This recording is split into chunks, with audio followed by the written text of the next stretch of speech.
All right, ladies and gentlemen. So today marks the beginning of our first unit of study in this course, a unit entitled Renaissance and Reformation.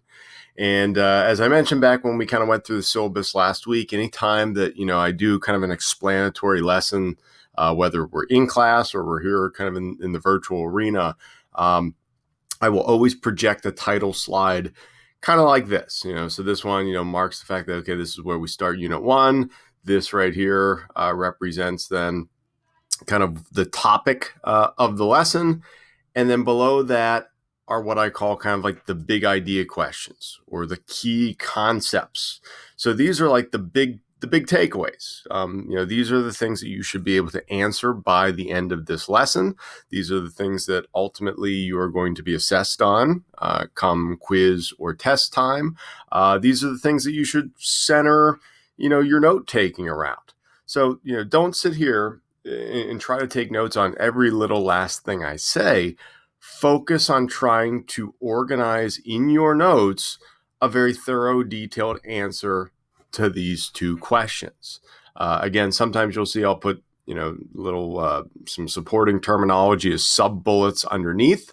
But again, I'm looking for you to make that connection between that term or that person or that idea in a larger question that I'm asking you. So again, just kind of like a side note about how we're going to start off each and every lesson. Now, again, this first unit of study, Renaissance and Reformation, why this is unit one in this course, was I told you that the very first day or second day of school, the kind of the goal of this course is that by the time that you're done going through this, 180 days from now, it is the hope that you will have a really thorough, deep understanding of why the world is the way that it is today. And I made the remark, in those first few days that, really one thing that we can't really deny is that right now we are living in what is a very Eurocentric world. So we're living in a world where kind of modern societies were very much heavily influenced by Europeans over the past 500 or 600 years. That it was the Europeans that went out and did the exploring. That it was the Europeans that went out and conquered. That it was the Europeans that subjugated and replaced cultures or brought together cultures and people. It was the Europeans that drew the lines on the maps that still exist in many places today. It was the Europeans that were going out and creating these worldwide empires. So why we start with the Renaissance and Reformation, as I always say, that to me, one of the big overarching questions of this course, at least the first few units of this course, is why Europe? Why was it Europe and not somebody else that went and did all that stuff that I just rattled off? Why wasn't it the Native Americans? Why wasn't it the Indians? Why wasn't it the Chinese? Why Europe, specifically Western Europe? And if we're going to be kind of diving into this big question over the next few units of study, really the beginning of that answer, kind of domino one, if you will, is that it very much starts with the gains made during the Renaissance and Reformation period. That brings forth this kind of explosion of knowledge and inquisitiveness that leads Europeans to both innovate and create new technologies that let them go out and explore and dominate, but also with the mindset of wanting to find out what's out there. So again, that's why we're kind of starting where we are in this course. Now, to help us kind of understand, though, the significance of the Renaissance and Reformation, this kind of overlapping kind of time periods, I always think logically it makes sense for us first, though, to kind of take a step back and revisit the era that preceded it. Most notably, what most of us refer to as either the medieval period of European history, or we call it maybe the Middle Ages, or some people still refer to it as the Dark Ages. And I put that kind of in air quotes, even though you can't see me. So what I want to do here over the next few days is talk a little bit about the Middle Ages, what life was like in these medieval societies, some of the kind of overarching institutions that influence people. And then we're going to start to get into, well, how does stuff change? How and why does it change as we enter into this Renaissance period? Now, when we're talking about the Middle Ages, again, well, what are we talking? Why is it the middle? Well, it's the time period. It's 1,000 years roughly between the end of antiquity, so the end of ancient Rome and ancient Greece, and the beginning of kind of modern societies, which starts again with the Renaissance in like the 13 and 1400s. The thing about antiquity is that in Europe, you had for hundreds and hundreds of years kind of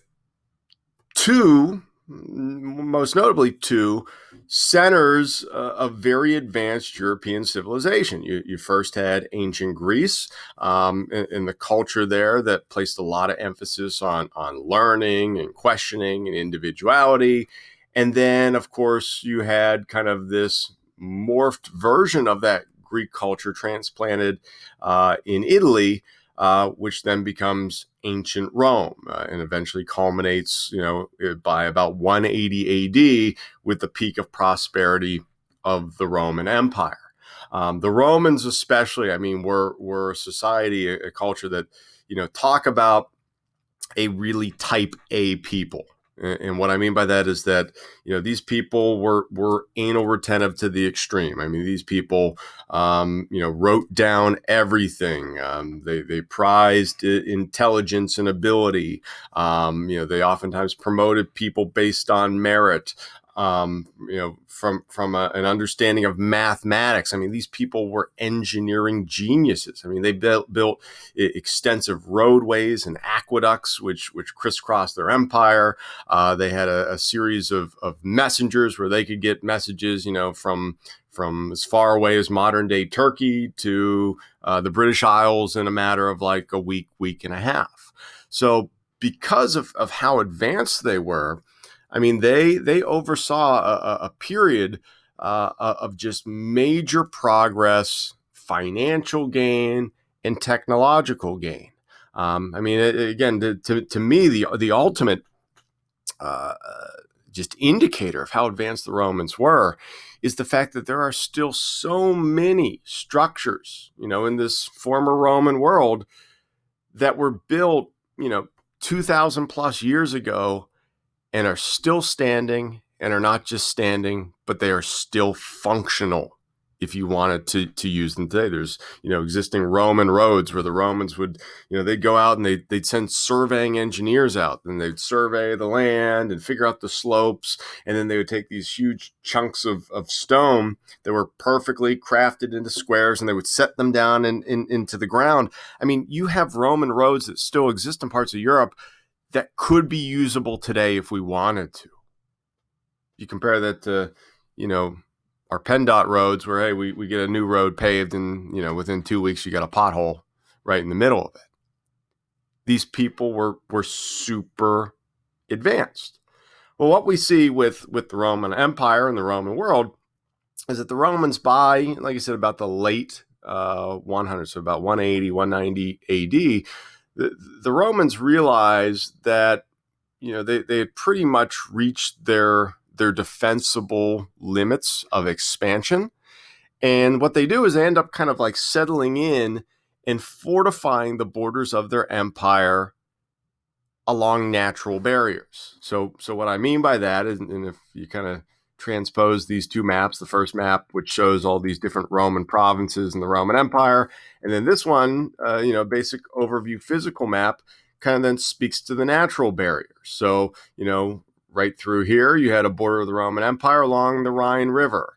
And then you have a border, along the Alps. And then you have the Danube River, which serves as a nice defensible barrier. And then you have the Carpathian Mountains. And so again, you go back and you can literally kind of see where these natural barriers ran. And the Danube River then runs all the way over to the Black Sea. And then, out here in the east, you have the Caucasus Mountains.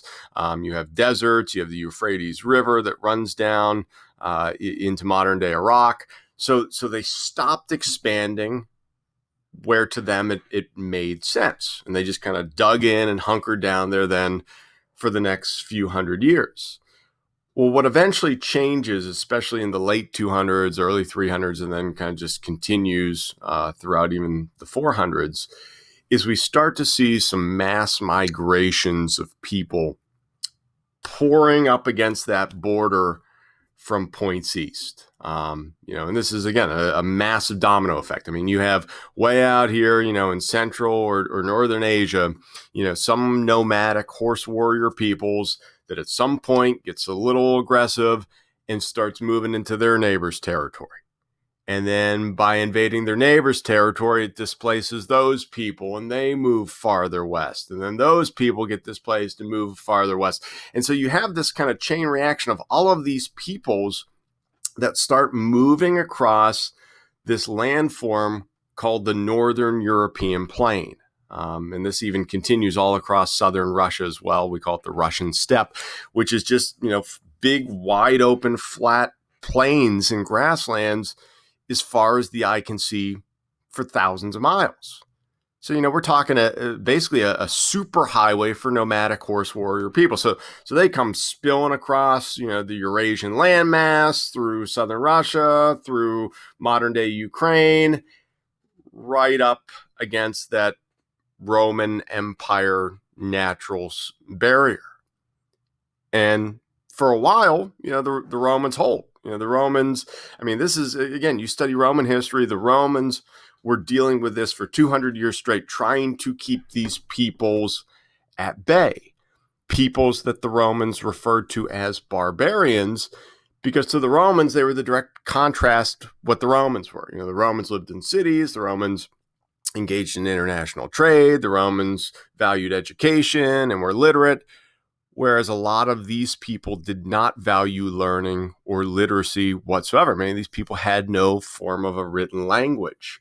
So to them, they were this kind of just barbaric, inferior, species of being. Well, the analogy I sometimes make is that what eventually happens with the Roman Empire is basically similar to if you've ever seen like a video of a dam giving way. And if you've never seen it, go on YouTube, type it in. It's really incredible to see, because typically, you see this like security camera footage oftentimes. You just see this like dam, and it's just like sitting there being a dam, doing this dam thing, and then all of a sudden you'll see like a little trickle of water, and like just like the smallest little hole, the smallest little break. And before you can even really register the fact that, whoa, something's going on here, all of a sudden that small little trickle just all of a sudden gives way, the whole dam collapses, and you just get this torrent of water that comes spilling through. Well, the same thing happens with the Roman Empire. They hold, they hold, they hold, they hold, and then eventually the pressure just gets too much, and you get a few cracks in terms of different peoples making it through that barrier, and then the empire just gives way rapidly. In fact, there had actually been numerous very famous Roman emperors. Most notable was a guy by the name of Diocletian, who ruled right in the late 200s, early 300s, that actually made a lot of significant reforms to Roman governance, trying to stabilize the situation. And many historians today actually theorize that these reforms that were meant to help Rome, if anything, might have kind of accelerated some of the trends that we see during medieval society. So just to like give you one example. So, the title Duke, okay, we'll talk more about feudalism and dukes and barons and lords and all that stuff tomorrow.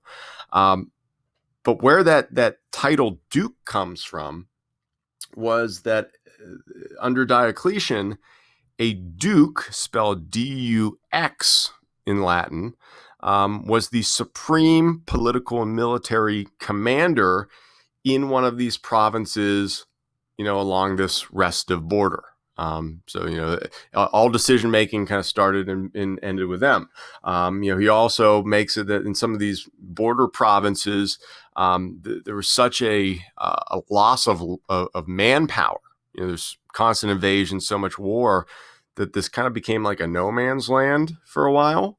And he actually decreed that people were not just permitted to pack up and leave, that people were not permitted to do whatever the heck they wanted in life. Rather, they had to follow the same occupation as their father and live in their father's village. So many people theorize that this helps bring about something called serfdom. So again, we'll talk about that a lot more in detail tomorrow. But either way, so you end up getting this pressure, you get this kind of eroding away of the Roman world. And by the 400s, this trickle of barbarians into the empire just becomes a flood, culminating by 476 with the end conquest of the city of Rome itself. Now, to give you an idea of like how numerous we're talking here, I compiled in my notes just a quick list of some of the major barbarian groups. And please don't feel like you need to write these down or know the groups by name. But this is just to kind of prove a point here. And, I guess it'd be nice if I had like some kind of drawing tool here that I could figure out. But so just to give you kind of a quick rundown of how numerous I'm talking. So, you have a group, for instance, in the early 400s called the Vandals. Many of you have heard the Vandals before. And the Vandals, start off somewhere up here in Germany. They were Germanic peoples, and they pour south through the Alps. They come down into Italy itself. They sack Rome, hence where we get the word vandalize from, because they basically burned the city to the ground and destroyed everything. And then they continued farther south through the rest of the Italian boot and jumped over into northern Africa. So they conquered all this, took it from Rome, and then settled there. Shortly after the Vandals, you then get a group called the Ostrogoths that come from somewhere up here in Scandinavia. They come down and they conquer much of what is now northern Italy and Switzerland, and they settle there as well as parts of southeastern Europe. Right on their coattails, you had their cousins, another group of people called the Visigoths, and the Visigoths come pouring down in. They march through what was called Gaul, what is now France, basically reap a path of destruction there. And then they end up settling pretty much in what is now Spain and Portugal and parts of southern France. You get, two groups of Germanic peoples, the Angles and the Saxons, that come out of Germany and invade the Roman province of Britannia, hence why we oftentimes refer to people of like English descent as Anglo-Saxon.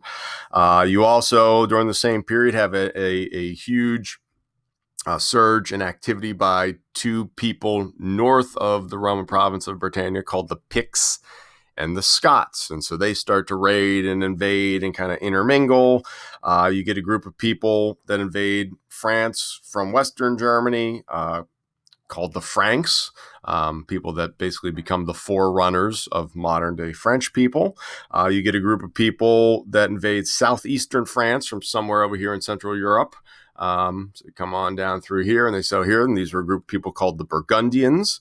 You have a group called the Alemanni that come down and raid from Germany. You get another group called the Thuringians that come down and raid and settle and kind of scatter out. You have a group of people called the Jutes that start off from somewhere up here along the shore of the Baltic. They come down and they settle in parts of the British Isles as well as the Low Countries. You have the Lombards, which start off somewhere unknown points east, and they come in and they conquer northern Italy. They actually conquer it from some of these other peoples who had conquered it already. And this is why today northern Italy is referred to as the region of Lombardy. Named after that barbarian group. You get the Bulgars, which come over, conquer modern-day Bulgaria here. So what used to be called Thracia during Roman times. They come from somewhere on the Russian steppe. You have a group called the Slavs, which were the most numerous group. They come across in the 500s out of Russia, and they basically fan out all over the place. They settle in what's modern day Poland, Southeast Europe, Central Europe. They're everywhere. And then, of course, while all this is going on during the 900s, you also have continuous raids from Scandinavia all along pretty much every coastline, including the Mediterranean Sea, by the Norse, aka the Vikings. So, again, why I kind of go through this long laundry list of all these different peoples is that you have to understand when I say that all these groups kind of invade and come through, we are talking a path of total societal destruction that each of these groups wrecks. We're talking mass migrations of hundreds of thousands, if not millions of people. We're talking burnings of cities. We're talking eradication of cultures. We're talking enslavement of peoples. We're talking interbreeding with local peoples, oftentimes against their will. And it's this whole kind of repeated destruction after repeated destruction, which makes it so you go from this very orderly, prosperous civilization to quote unquote dark ages in a hurry. What is so dark about the dark ages? Why do we oftentimes kind of look down at this 1,000-year period of history? Is that it's a 1,000-year period where generally we see things like international trade kind of grind to a halt. Travel becomes insanely dangerous. Law and order kind of break down at the local level. Literacy, insanely rare during this 1,000-year period from the collapse of Rome to the Renaissance. And why it's so rare is again, the barbarians, and again, I use that term, that's what the Romans call. These peoples were not themselves literate oftentimes. So anything that they did not value whatsoever, they put to the torch, they destroyed, they threw away, and they moved on and they replaced it with what they did value. So, cities, many of these peoples were not city-dwelling peoples. So cities oftentimes became very depopulated or put to the torch. Libraries, why do I need a building with a bunch of books in it? Put to the torch. And so you in essence have, after the collapse of Rome, European society as a whole very much kind of taking 5 massive steps back. 5 huge steps back where I would argue that conditions for most people in Europe during the Middle Ages were far worse than they were maybe in 200 BC. We hardly ever see that in world history where you can look at somewhere and say, oh, it's far worse now than it was, 700 years ago. That's basically what happens. I had you guys read that passage before you started the screencast from that book, A World Lit Only by Fire. And I've always viewed that passage as just so profound in terms of understanding how many people in the Middle Ages viewed the world. People didn't travel. So therefore, people's frame of reference was as limited to as far as they could travel in a day. And rarely did anybody leave home because of safety. Raids, warfare continued pretty much unabated through this time period. So people hunkered down. They stayed in one place. They had no frame of reference on the outside world. You heard the thing about names, or you read the thing about names. People didn't even use last names because you didn't really need to differentiate between all that many people. If you had 100 people in your village and I'm Bob, okay, all right, that's Bob. If you got 2 Bobs, right, that's Tall Bob. That's how people kind of viewed the world around them. It was very, very limited. And for the most part, people were not focused on, well, how can I improve things? Oh, how can we get back to being like we were back during Roman times? People's sole focus was very much on survival. And by the way, that's just a picture of Diocletian. I mentioned him a while back, and I forgot I'd thrown that in there. So, this map, these series of maps, or this first one, again, kind of shows us then the new political reality by 476 AD, the year of the fall of Rome. So you see these kingdoms, but these kingdoms, again, were not centralized states as we know it. These were basically loose confederations of people that had kind of come in and settled in an area. Now, one thing I also want to point out about this map that's really important is that you notice over here, it still says Roman Empire. Well, the western part of the Roman Empire, the part that was centered in Rome, collapsed in 476. The eastern part that was centered in Constantinople would continue to survive until the 1400s. So, if you were living during the Middle Ages, they didn't call this the Byzantine Empire, which is what we oftentimes refer to it today. They called this the Roman Empire. Oh, those are the Romans. In fact, there was a later state, a later country over here in the northern part of Turkey that was called Rum, which was just a translation of the word Rome. So anyway, just that little spiel that when I talk about, the Middle Ages, the Dark Ages, we're typically talking about conditions over in this part of the European continent. And then this map, again, zooming forward a little bit farther by 900, you still see that the lines on the map still have not really solidified. You got all these kind of fuzzy, hazy lines because things were still very much in a state of flux. You did not have political centralization. You did not have countries operating like we think of today. Now, I'll end with kind of one last note here. And again, tomorrow we're going to delve into a lot more than about Middle Ages, medieval society, is that the discussion about, Dark Ages, there's been a lot of discussion about it in historical circles, I'd say over like the past 20, 30 years, because I don't want you to think, as historians, we always try to explain stuff in a way that's easy for us to wrap our minds around.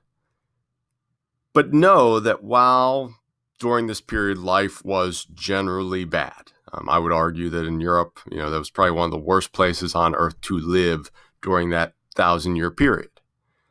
But was everything bad? Was everything dark? And the answer is, of course not. I mean, you look at some of the architecture, for example, that was built during that period, some of these medieval cathedrals, and the fact that people were building these without modern machines whatsoever or much of an understanding of mathematics is absolutely amazing. There was some major gains in agriculture. Things like the horse collar that allowed a horse to pull a plow was a huge breakthrough that increased crop yields, which led to population growth. By the middle to the late Middle Ages, you start to see things like universities pop up. Now, these universities were generally theological schools. They were meant to train priests. But either way, you start to see at least some centers of learning that will later lead to progress. And then finally, even though most political leaders during this 1,000-year period of time, were not literate themselves, and their focus was on power and wealth, there were some people, though, that I would consider very kind of enlightened monarchs, people that, like if you ever heard of Charlemagne before, that did try to encourage learning, that did want to promote widespread literacy. So by no means was things all bleak for all people throughout a 1,000-year period of time. Finally, last thing, and then we'll pick up tomorrow from here, is that, when I say, the Middle Ages, so they started 476 AD and they end in the 1400s, please be aware that, again, this is just a modern kind of history bookends that we use. You could argue, though, that the Middle Ages in some places starts a heck of a lot earlier than 476. Like, heck, if you're living in the northern part up here of modern day England, things were getting hairy for you against some of these barbarian peoples much earlier than it was down in the Italian peninsula. So maybe you could argue that the Middle Ages start up here in northern Britain, in the 300s. And then likewise, you could argue that, hey, the Middle Ages, in Italy maybe ends in the 1300s, but that some places like over here in Eastern Europe, there are trappings of medieval society that carry on almost to the cusp of the 20th century. So we're going to end there for the day. Tomorrow, when we kind of pick up from here, remember to do the exit ticket after this lesson. Tomorrow, we're going to then talk about, okay, so you get this societal destruction. You get this kind of 5 steps back. Well, then why doesn't things progress? Why don't things, for the most part, improve until the Renaissance of the 13 and 1400s? So we'll pick up there tomorrow in terms of answering that question. And then when we're back together the following day, we can address any kind of questions or confusions that you have. Okay?